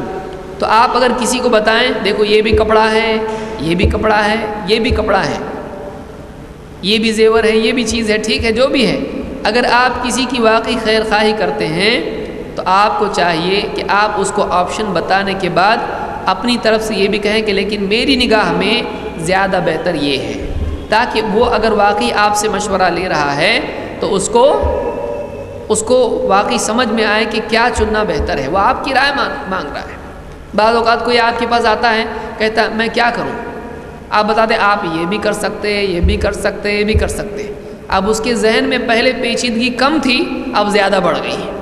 اب پہلے 2 چیز جان رہا تھا، آپ نے 10 چیزیں بتا دی، اب سوچنا پہلے سے زیادہ مشکل ہو گیا۔ تو ایسی خیر خواہی کیسی جو اور زیادہ آدمی کو پیچیدگی میں ڈالتی ہے۔ لہٰذا کوئی آپ سے اگر مشورہ مانگتا ہے تو آپ کئی آپشن اس کو بتا دیں، اس کے بعد آپ کے نزدیک جو بہتر ہے آپ کہیں میرے نزدیک یہ زیادہ مناسب ہے۔ یہ رہبری کا بہتر طریقہ ہے جو حدیث سے ہم کو ملتا ہے۔ اللہ کے نبی صلی اللہ علیہ وسلم نے آخر میں بتایا کہ تو دیندار کو چن کر کامیاب ہو جائے۔ اس سے معلوم ہوتا ہے، اس حدیث سے بھی معلوم ہوتا ہے کہ اسلام میں ایک دیندار عورت کو کامیابی کے ذرائع میں، اسباب میں شمار کیا گیا ہے۔ اس کو دیکھیے، یہ سوچنے کا طریقہ آپ سوچیے اس حدیث میں کیا مل رہا ہے ہم کو؟ ایک عورت منحوس ہوتی ہے، ایک عورت بری ہوتی ہے، شر ہوتی ہے۔ پچھلی حدیث میں آپ نے دیکھا کہ جہاں عورت بری ہوتی ہے عورت اچھی بھی ہوتی ہے۔ لہٰذا بعض لوگ جو کہتے ہیں کہ اسلام میں عورت کو برا مانا گیا ہے، ایسے لوگ خود برے ہیں، ان کی عقلیں بری ہیں، کیونکہ اسلام میں عورت کو اچھا بھی کہا گیا اور برا بھی کہا گیا ہے۔ مردوں کو بھی اچھا کہا گیا ہے، مردوں کو بھی برا کہا گیا ہے۔ کیوں؟ انسان اچھا بھی ہوتا ہے، برا بھی ہوتا ہے، اس کے اوصاف کی وجہ سے، اس کے کیریکٹر کی وجہ سے۔ لیکن آپ یہاں دیکھیے کہ ایک مرد کی کامیابی کہاں بتائی گئی ہے؟ ایک مرد کی کامیابی عورت میں بتائی جا رہی ہے۔ عورت کو کتنی عزت دے رہا ہے اسلام۔ کیا کہہ رہے ہیں اللہ کے نبی صلی اللہ علیہ وسلم؟ فاظفر بذات الدین تربت یداک، تو دیندار عورت کو چن کے کامیاب ہو جا۔ معلوم ہوا دیندار عورت کامیابی کا ذریعہ ہے۔ اسلام نے عورت کو مرد کی کامیابی کا ذریعہ بنایا ہے۔ آپ بتائیے اسلام کیسے عورت کو برا کہے گا؟ اور لیکن کون سی عورت؟ دیندار عورت۔ تو ایک انسان کو اگر دیندار بیوی مل جائے تو وہ آدمی کامیاب ہے۔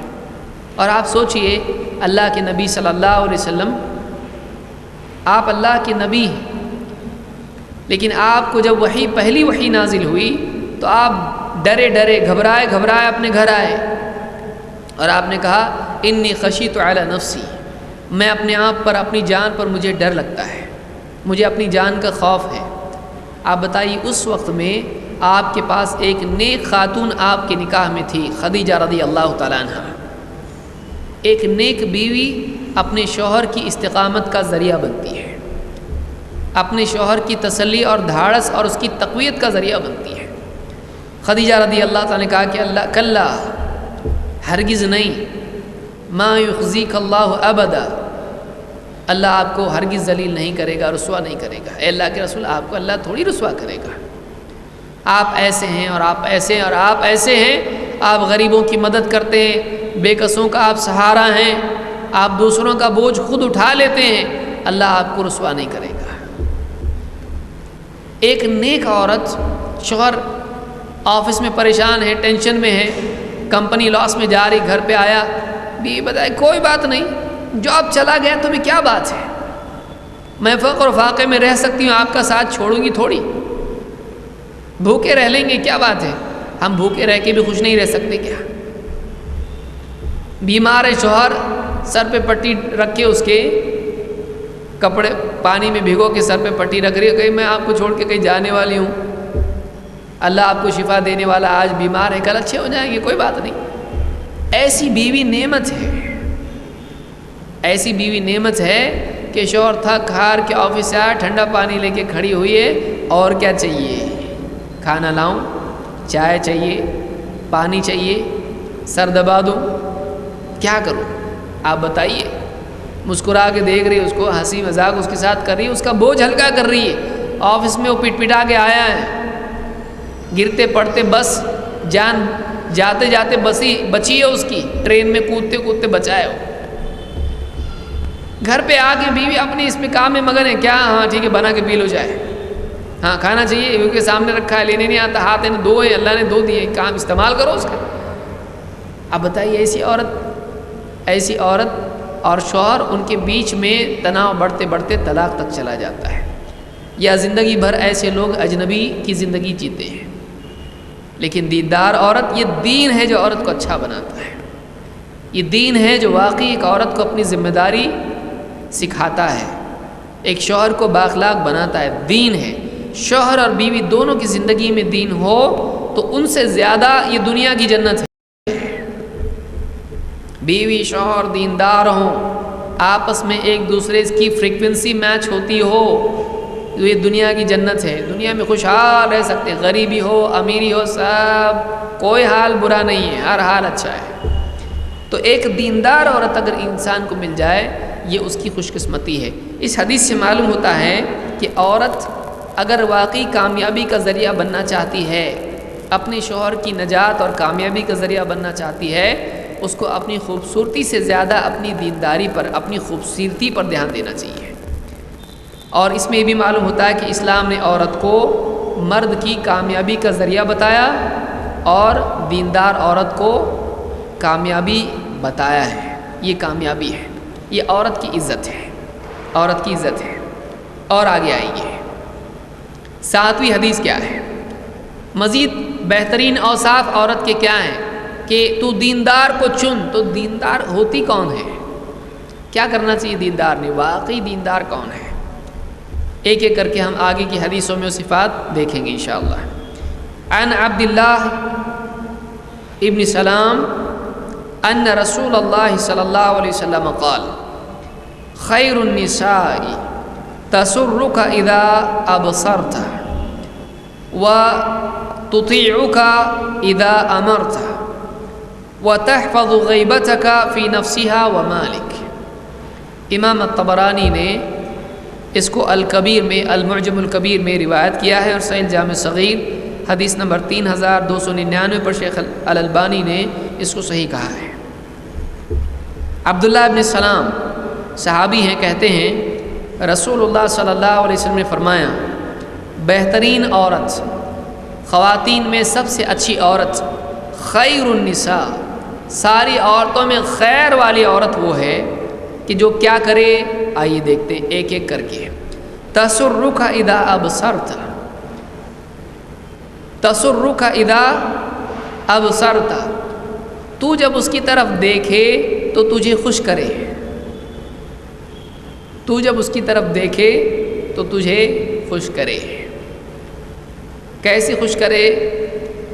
ایک عورت شوہر اس کو دیکھے، اب شوہر کہے کیا دیکھ رہے، اپنا کام کرو. اب بتائیے بیچارہ پیار سے دیکھ رہا میری بیوی اتنی اچھی ہے، اب اس کے دل میں کبھی ہمدردی آئی کہ اگر میں مروں گا تو اس کو اپنے پیچھے جائیداد چھوڑ کے جانا ہے، اس کو اور دیکھ رہا ہے اس کو.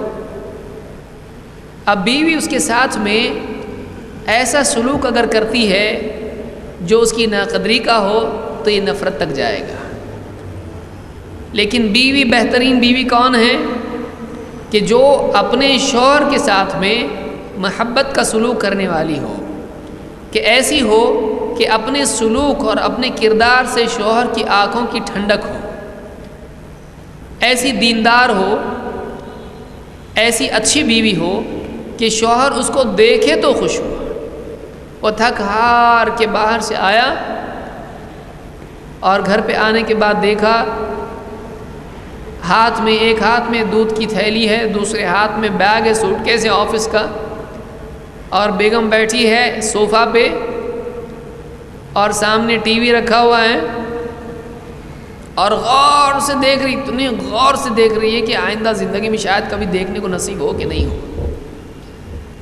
اور شوہر آیا، پلٹ کے اس کو دیکھا، کھٹکھٹایا، گڈو نے جا کے دروازہ کھولا، اس کو بھی ٹائم نہیں اتنا بیوی کو، تھوڑا بھی مس نہیں ہونا چاہیے. بلکہ اگر کوئی نہیں ہے، اٹھی، چلتے چلتے نگاہیں ٹی وی پہ ہیں اور چلتے چلتے دروازے تک گئی، دروازہ کھولا، شوہر اندر آیا اور شوہر کی طرف نگاہ بھی نہیں ہے. السلام علیکم، وعلیکم السلام. محبت کے 2 الفاظ نہیں، ہاتھ میں سے تھیلی لے کے اٹھا کے رکھنا نہیں، چھاتا لے کے رکھنا نہیں. 2 الفاظ میٹھے میٹھے بول نہیں بول سکتی ہے. ایک محبت کی نگاہ سے شوہر کو نہیں دیکھ سکتی ہے. ٹی وی سے اتنی محبت ہے کہ گویا کہ اس نے اس پر جادو کر دیا، اس کی نگاہیں اس سے ہٹنے کو تیار نہیں ہے. اور بعض عورتیں اپنے کام میں ہوتی ہیں، ہانڈی چولہا چکی میں ایسی مگن ہوتی ہیں کہ ایک لمحے کے لیے بھی شوہر کی طرف متوجہ نہیں ہوتی ہے. یاد رکھیے عورت کی یہ ناکامی کے اسباب ہیں، نکاح کو کمزور کرنے والی چیزیں ہیں. 1 منٹ کے لیے شوہر آیا آفس سے، تھوڑا سا اس کے لیے نگاہ اپنی اس کی طرف کی، اور کیسے ہیں، خیریت سے ہیں، اچھے ہیں، ٹھیک ہیں، کیا ہوا، تھکے ہوئے ہیں بہت، بیٹھیے، پانی دیتی ہوں، چائے دیتی ہوں، کچھ دوں. 1 منٹ میں کام تمام. شوہر بھی سوچا کتنی اچھی بیوی ہے، دیکھ کے خوش ہو گیا، اس کو مسکرا کے دیکھا، اس کو سارے دن کی تھکن ختم ہو گئی، اس کی سارے دن کی تھکن ختم.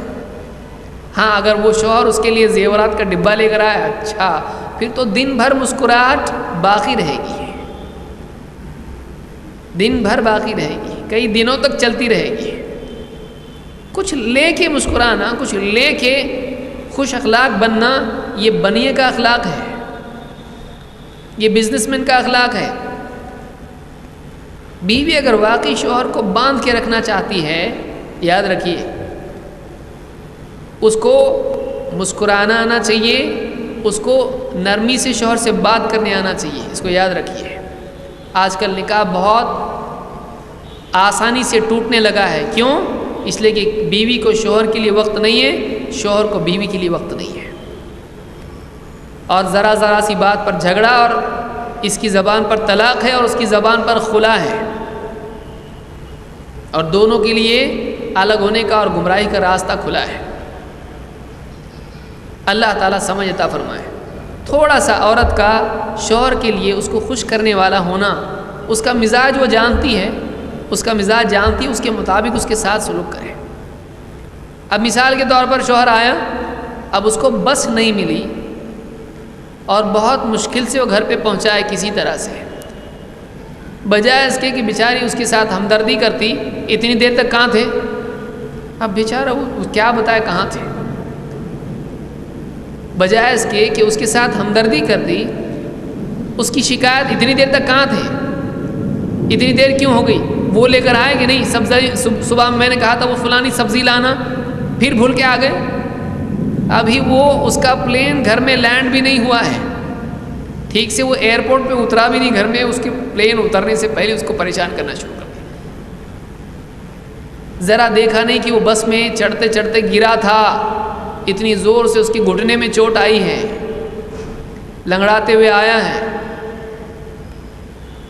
بجائے اس کے کہ اس سے پوچھے کہ کیا ہوا، کام چھوڑ کے اس کے پاس جا کے پوچھے اس سے ٹھیک سے کیوں نہیں چل رہے ہیں، کیا ہوا، توڑ لی نا ٹانگ اپنی۔ تو ایک عورت کا شوہر کے ساتھ میں صحیح بات کرنا، اس میں کتنا خرچ آتا ہے، اس کو محبت کا سلوک اس کے ساتھ کرنا، اس میں کیا نقصان ہوتا ہے، کوئی نقصان نہیں ہوتا ہے۔ لہٰذا عورت کو چاہیے کہ وہ شوہر کے ساتھ اچھا سلوک کرنے والی ہو۔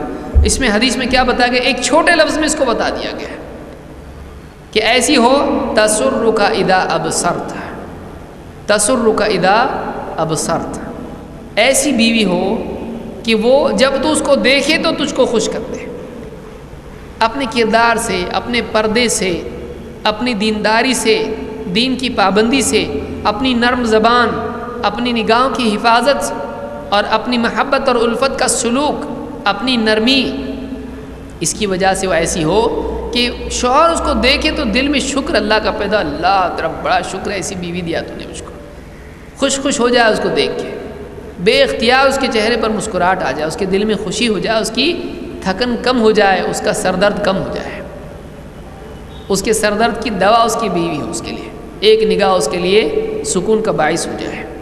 خیر النساء تسرک اذا ابصرت، بہترین عورت وہ ہے کہ تو اسے دیکھے تو تجھے خوش کرتے ہیں، یہ نہیں کہ چہرے پر لپسٹک لگا رہی اور پورا چونا پوت کے بیٹھی اس کے لیے، یہ چیز نہیں ہے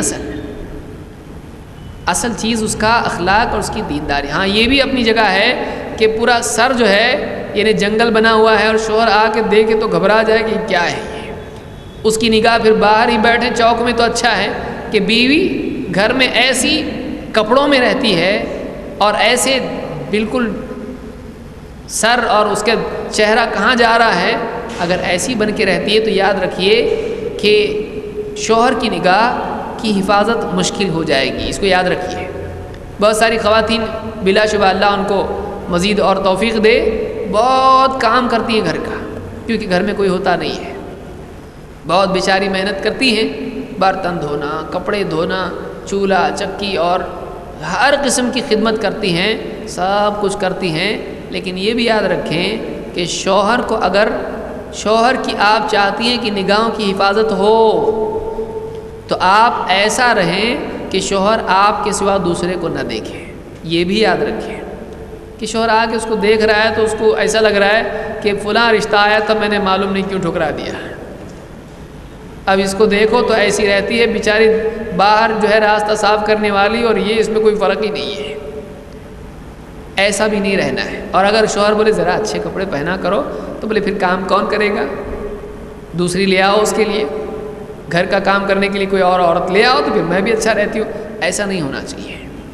عورت کو چاہیے کہ شوہر جب آفس سے، جاب سے اور اپنے کام کاج سے آئے، بہت زیادہ دنیا کی سب سے خوبصورت عورت بننے کی ضرورت نہیں ہے، کم سے کم اپنے آپ کو سنوار کے کنگھی چوٹی کر کے ٹھیک ٹھاک رہے۔ یہ شر سے بچانے کی چیز۔ دیکھیے کچھ سادہ باتیں ہوتی ہیں جن سے گھر شر سے اور بے حیائی سے بچتا ہے، ورنہ شوہر دیکھے گا باہر چلا جائے گا۔ بہت سارے شوہروں کی عادت ہوتی ہے، کیونکہ ان کو گھر میں جب تسکین نہیں ملے گی نگاہوں کے لیے تو وہ باہر جائیں گے اور نہ جانے پھر آگے جا کر کن گناہوں میں ملوث ہو جائیں گے۔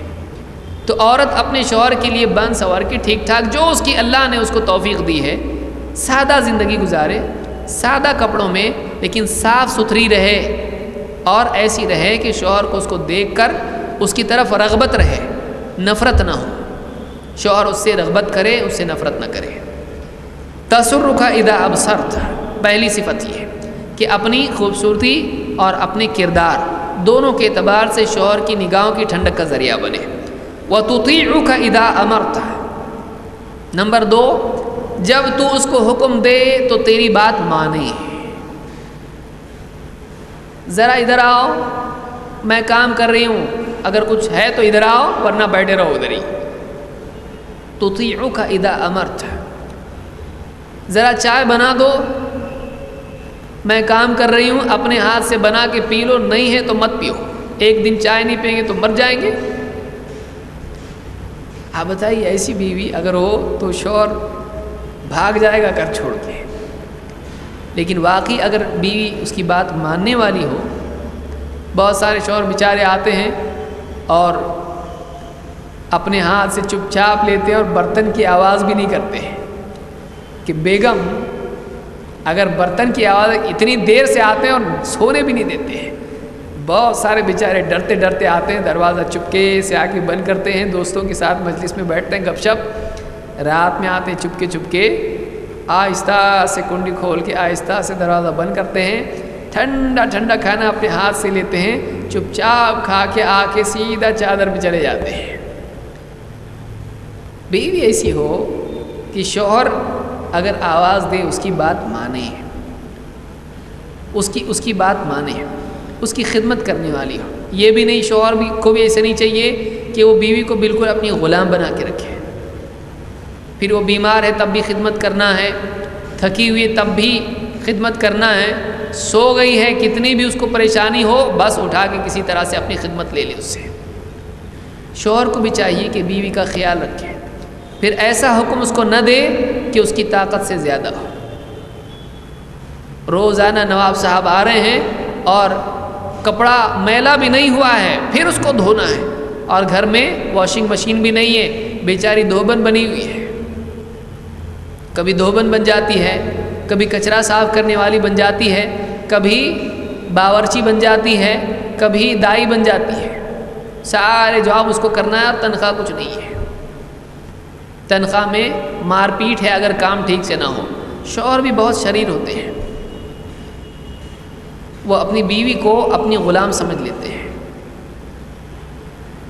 اور بعض اوقات بیویوں میں بھی شرارت آ جاتی ہے، وہ شوہر کی نہیں مانتی ہے۔ دیکھیے اچھا گھر کیا ہے؟ اچھا گھر وہ ہے جس میں شوہر اپنی بیوی کی طاقت دیکھ کر اس کو حکم دے، اور بیوی شوہر کی مرضی کے مطابق اپنی طاقت سے تھوڑا زیادہ کرنے کی کوشش کرے۔ جب دونوں میں اتنی انڈرسٹینڈنگ ہوگی، دونوں ایک دوسرے کا خیال رکھیں گے، تب جا کر پورے گھر کا خیال صحیح رکھا جائے گا۔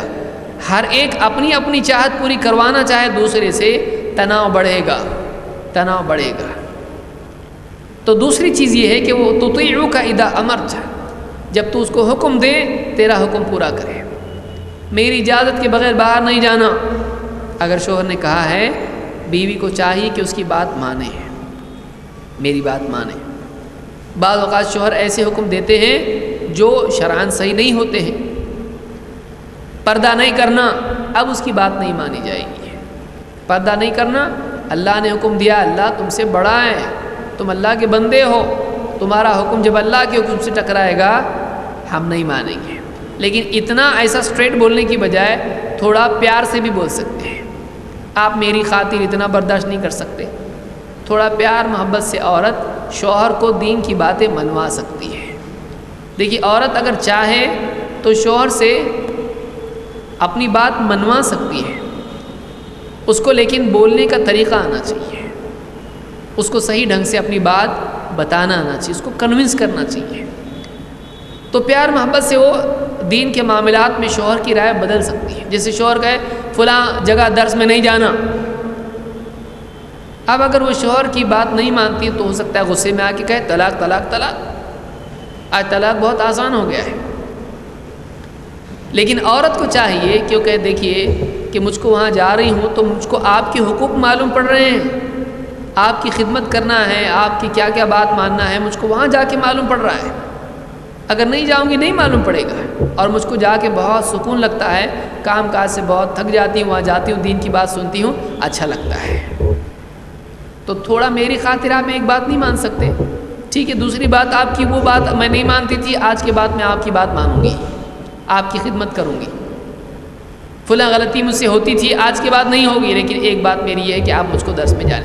عورت اس طرح سے کرے. لیکن جو بات واقعی شوہر کی صحیح ہے اس کو تو ماننا ہی ماننا ہے. اگر شوہر حکم دے تو اس کو اس کی بات ماننا چاہیے. وَتَحْفَظُ غَيْبَتَكَ فِي نَفْسِهَا وَمَالِكَ، اور تیری غیر موجودگی میں اپنی جان، اپنی عزت و آبرو اور اب تیرے مال کی حفاظت کرے. شوہر گھر پہ نہیں ہے، پرایا مرد گھر میں آتا ہے، کوئی بھی آ گیا اور وہ محرم نہیں ہے، اس کو گھر میں وہ نہیں لے سکتی ہے. شوہر گھر میں نہیں ہے، پرایا مرد ہے اور اکیلی گھر میں ہے، اس کو وہ گھر میں آنے نہیں دے سکتی ہے. کیونکہ ایک گھر میں جہاں اکیلی عورت اور اکیلا مرد ہو وہاں تیسرا شیطان ہوتا ہے. اگر وہ محرم نہیں ہے ایک دوسرے کی تو گنجائش نہیں ہے. صاحب کہہ سکتی ہے کہ دیکھیے گھر میں کوئی مرد نہیں ہے، آپ بعد میں آئیں، آپ بعد میں آئیں، فلاں ابھی نہیں ہے گھر میں، آپ بعد میں آئیے. یہ نہیں کہ دروازے پر کھڑے ہو کے اس سے خوب لمبی چوڑی بات کر رہی ہے. اپنی عزت کی حفاظت کرے، اپنی عزت کی حفاظت کرے اور شوہر کے مال کی حفاظت کرے. بعض خواتین شوہر کے مال لٹاتی ہیں اور شوہر کو معلوم نہیں ہوتا ہے، فضولیات میں خرچ کرتی ہیں. اونچی سینڈل لے لی، بے وجہ زیورات لے لیے اور خام خواہ کی جو ہے زینت کی چیزیں خرید لی. تو فضول خرچی نہ کرے. ہاں واجبی ضروریات ہیں، شوہر کی اجازت سے اس میں سے خرچ کرنا غلط بات نہیں ہے، لیکن شوہر کا مال یوں ہی اڑا دینا، آپ سوچئے اس کو حرام کی طرف لے جائے گا. اگر اس کی تنخواہ وقت سے پہلے ختم ہو جائے گی آپ کی فضول خرچی کی وجہ سے، تو وہ کل کو دیکھے گا کہ میرا مال میرے لیے کافی نہیں ہو رہا ہے، میری کمائی میرے لیے کافی نہیں ہے. اب وہ حلال کی بجائے اپنی کمی کو پورا کرنے کے لیے جھوٹ بولے گا، چوری کرے گا، خیانت کرے گا، رشوت لے گا اور بہت ساری خرافات کر سکتا ہے. لہٰذا بیوی کو چاہیے کہ وہ شوہر کی غیر موجودگی میں اس کے مال کو برباد نہ کرے. تو یہاں پر یہ 3 باتیں ہم کو معلوم ہوئی. نمبر 1، تَسُرُّكَ اِذَا أَبْصَرْتَ، تو اسے دیکھے تو تجھے خوش کرے. وَتُطِيعُكَ اِذَا أَمَرْتَ، جب تو اسے حکم دے وہ تیری بات مانے. وَتَحْفَظُ غَيْبَتَكَ فِي نَفْسِهَا وَمَالِكَ، اور تیری غیر موجودگی میں اپنی جان اور تیرے مال کی حفاظت کرے.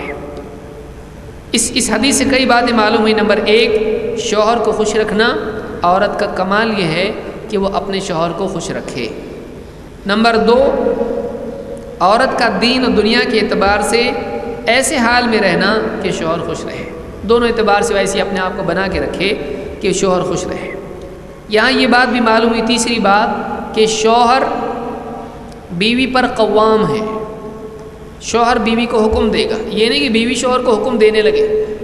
بعض گھروں میں ایسا ہوتا ہے، بیچارہ ڈرپوک شوہر ہوتا ہے، قوام عورت ہو جاتی ہے، جو حکم دے حضرت ماننا شروع کر دیتے ہیں. تو گھر میں حکم چلانے والا کون ہے؟ گھر میں ہیڈ کون ہے؟ گھر میں ہیڈ عورت نہیں ہے، گھر میں ہیڈ مرد ہے. گھر کا ذمہ دار، سرپرست، نگراں شوہر ہے. ہاں بیوی شوہر کی غلط بات پر اس کو نصیحت کر سکتی ہے، شوہر کی باتوں میں، دنیا اور دین کے معاملات میں عورت مشورہ دے سکتی ہے، لیکن قوام اور فیصلہ کرنے والا گھر میں کون ہے؟ مرد ہے۔ تو شوہر عورت پر قوام ہے۔ اللہ نے فرمایا کہ الرجال قوامون علی النساء، کہ مرد عورتوں پر قوام ہیں، وہ سرپرست اور نگراں ہیں، ان کا حکم گھر میں چلے گا۔ نمبر 4، شوہر کی جائز چیزوں میں فرما برداری کرنا عورت کے لیے ضروری ہے، ناجائز میں نہیں۔ نمبر 5، عورت کی پاک دامنی کی فضیلت، کہ ایک عورت شوہر کی غیر موجودگی میں اپنی عزت اور شوہر کے مال کی حفاظت کرے۔ نمبر 6، شوہر کے مال کو ضائع کرنا عورت کے لیے جائز نہیں، شوہر کے مال کو ضائع کرنا عورت کے لیے صحیح نہیں ہے۔ اور نمبر 7، یہاں پر یہ بتایا گیا ہے کہ ایک عورت سب سے بہترین عورت کیسے بن سکتی ہے۔ اگر واقعی وہ چاہتی کہ سب سے اچھی عورت بنے اور شوہر اس سے محبت کرے تو اس کا فارمولہ کیا ہے؟ اس کا فارمولہ یہ ہے کہ وہ ایسی بن کر رہے کہ شوہر اس کو دیکھ کے خوش ہو، ظاہر و باطن کے اعتبار سے، اپنی صورت اور سیرت کے اعتبار سے، اخلاق کے اعتبار سے۔ نمبر 2، شوہر کی بات مانے۔ شوہر ایسی عورت کو کبھی پسند نہیں کرے گا جو اس کی بات ہی نہیں مانتی، چاہے کتنی خوبصورت کیوں نہ، اس کو دیکھ کے نفرت دل میں پیدا ہوگی، بات ہی مانتی نہیں ہے۔ آپ بتائیے آپ کے بچے، بہت پھول جیسے بچے، خوبصورت، آپ کی بات ہی نہیں مانتے، آپ کو اچھے لگیں گے؟ دیکھ کے غصہ آئے گا، جی کھولے گا۔ تو خوبصورتی کتنی کیوں نہ ہو، اگر اس کے ساتھ فرما برداری نہ ہو تو شوہر کے دل میں نفرت پیدا ہوتی ہے۔ لیکن اگر خوبصورت نہیں ہے اور فرما بردار ہے، دل میں نفرت کی بجائے محبت پیدا ہوگی۔ تو عورت کے لیے نسخہ بتایا گیا ہے شوہر کو جیتنے کا۔ نمبر 1، وہ ایسی بن کے رہے شوہر خوش ہو۔ نمبر 2، وہ شوہر کی بات مانے۔ نمبر 3، وہ شوہر کی غیر موجودگی میں اپنے آپ کو بچا کے رہے، شوہر کو اس پہ شک کرنے کا موقع نہ آئے، شوہر کو اس پر شک کرنے کا موقع نہ آئے، وہ اپنے آپ کو اتنی سختی کے ساتھ ایک دم بچا کے رکھے کہ شوہر کہے میری بیوی پہ میں آنکھ بن کے بھروسہ کرتا ہوں، میں اس کو جنگل میں بھی چھوڑ دوں، مجھ کو بھروسہ ہے میری بیوی بہت اعلیٰ کیریکٹر کی ہے، کسی کو اپنے پاس پھٹکنے بھی نہیں دے گی وہ۔ ایسا بالکل شوہر کو اعتماد بیوی پر ہونا چاہیے کہ ایک شوہر اپنی بیوی کو گھر پہ چھوڑ کے جائے، اس کو گھر کی فکر نہ ہو کہ بیوی پردے سے رہے گی کہ نہیں رہے گی، پرایا مرد آئے گا تو کیا بات کرے گی کہ نہیں کرے گی۔ ایک دم بیوی اتنی زیادہ سالڈ ہونا چاہیے کہ شوہر کو اس پر اعتماد ہو، اور شوہر کو بھروسہ ہو کہ میری بیوی مال برباد نہیں کرے گا، میں کما کے لا رہا ہوں اور یہ بالکل جہاز میں سراغ بنا رہی ہے۔ تو ایک شوہر کو جیتنے کا نسخہ اس حدیث میں بتایا گیا ہے۔ سب سے عقل مند عورت وہ ہے جو اس چھوٹے فارمولے کو یاد رکھے۔ نمبر 1، اچھی سے رہنا، صاف ستھرا، اچھے بن سنور کے رہنا، اخلاق سے رہنا۔ نمبر 2، شوہر کی بات ماننا، اور نمبر 3، شوہر کی غیر موجودگی میں اپنی عزت اور اس کے مال کی حفاظت کرنا۔ اگر عورت یہ کر لے وہ سب سے اچھی عورت ہے۔ تو میں سمجھتا ہوں آج کے لیے اتنا کافی ہے، اور اگلے درس میں ہم آگے کی چیزیں انشاءاللہ دیکھیں گے۔ سوال ہے کہ شوہر کی اگر 2 بیویاں ہوں، کیا وہ ایک بیوی کو زیادہ سمے اور دوسری کو کم سمے دے تو جائز ہے یا نہیں؟ پہلی بیوی کو 3 بچے ہیں اور دوسری بیوی اکیلی ہے، تو کیا شوہر پہلی بیوی کو زیادہ رائٹ دینا چاہیے؟ دیکھیے، وقت کے اعتبار سے دونوں بیویوں کو برابر وقت دینا چاہیے۔ ایک آدمی ایک دن یہاں ایک دن وہاں اس طرح سے رہے، لیکن اگر دونوں بیویوں کی رضامندی سے کچھ ایسا ہو جائے کہ کوئی بیوی کہہ دے کہ ٹھیک ہے آپ 2 دن وہاں رہیے 1 دن میرے پاس، اگر وہ اپنا حق معاف کر دے اور دونوں بیویاں اس پر راضی ہو جائیں تو اس کی صورت نکل سکتی ہے، لیکن زبردستی کسی کو راضی کرنا یہ طریقہ نہیں ہے۔ تو اگر دونوں بیویاں ہیں اور دونوں بیویاں راضی ہو جائیں اس طرح سے کہ ٹھیک ہے ایک بیوی کو زیادہ وقت ہو اس لیے کہ اس کی ذمہ داریاں زیادہ ہیں، اور ایک بیوی راضی ہو اس پر، ٹھیک ہے مجھ کو ایسا چلے گا، تو اس میں کوئی حرج نہیں ہے۔ اسلام میں آئیبرو جائز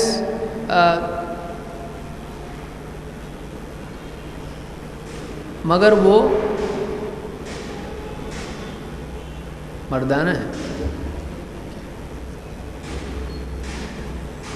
میں سمجھتا ہوں آئی بروز کے بارے میں سوال ہے کہ کیا اس کو شیپ کرنا اور اس کو جو بھی اکھیڑنا اس طرح سے خواتین کرتی ہیں پلگ کرنا اس کو، یہ صحیح ہے؟ نہیں صحیح ہے. آئی بروز کو بہت ساری عورتیں فیشن کے لیے جو جڑے ہوئے آئی بروز ہوتے ہیں ان کو توڑ کے الگ کرتی ہیں، اور جو بہت ہی کسی کے زیادہ گھنے ہوں تو ان کو بہت ہی یعنی باریک کرتی ہیں خوبصورتی بڑھانے کے لیے. یہ خوبصورتی نہیں ہے، بدصورتی ہے. تو ایسا نہیں کرنا چاہیے، ایسا نہیں کرنا چاہیے. اللہ کے نبی آگے حدیث آئے گی کہ اللہ کے نبی صلی اللہ علیہ وسلم نے پلکیں اور بھویں جو ہیں صاف کرنے والی یا کم کرنے والی عورتوں پر لعنت کی ہے. ہیئر ڈائی مہندی کلر والا کر سکتے ہیں یا نہیں؟ ہیئر ڈائی کر سکتے ہیں کہ نہیں؟ مہندی کلر اگر عورتیں سر میں خضاب لگاتی، جیسے عورتوں کے بال اگر سفید ہوتے ہیں تو وہ سر میں خضاب لگائیں اور اپنے بالوں میں مہندی لگائیں اور ان کے بال لال ہوں تو یہ خود اچھی چیز ہے. اللہ کے نبی صلی اللہ علیہ وسلم نے خضاب کرنے کے لیے کہا ہے. تو مرد ہوں یا عورتیں، اور داڑھی میں اور سر کے بالوں میں خضاب کرنا چاہیے، اچھی چیز ہے. کوئی نہیں کرتا ہے تو کوئی بری بات نہیں ہے، لیکن کسی کے اگر پورے بال سفید ہو جائیں یا بہت زیادہ بال سفید ہو جائیں تو اس کو چاہیے کہ بالکل برف کی طرح اپنا سر نہ رکھے بلکہ وہ بالوں میں خضاب کرے. اور مہندی کے رنگ کا کر سکتے ہیں، بلکہ وہی زیادہ بہتر ہے، حدیث میں اس کا ذکر آیا ہے. لیکن کالا خضاب نہیں کرنا چاہیے، کالے رنگ کا خضاب نہیں کرنا چاہیے. تو خضاب کریں لیکن کالے رنگ کا نہ کریں، مہندی رنگ کا کر سکتے ہیں. تو یہ کچھ باتیں تھیں جو درس میں آج ہم نے سنی. اللہ تعالی ہم سب کو دین کی باتیں سننے اور ان کے مطابق بننے کی توفیق عطا فرمائیں، اور خواتین کو واقعی قرآن و سنت کے مطابق بن کر اپنے گھروں کو سنوارنے کی توفیق عطا فرمائیں. اقول قولی ھذا واستغفر اللہ لی ولکم.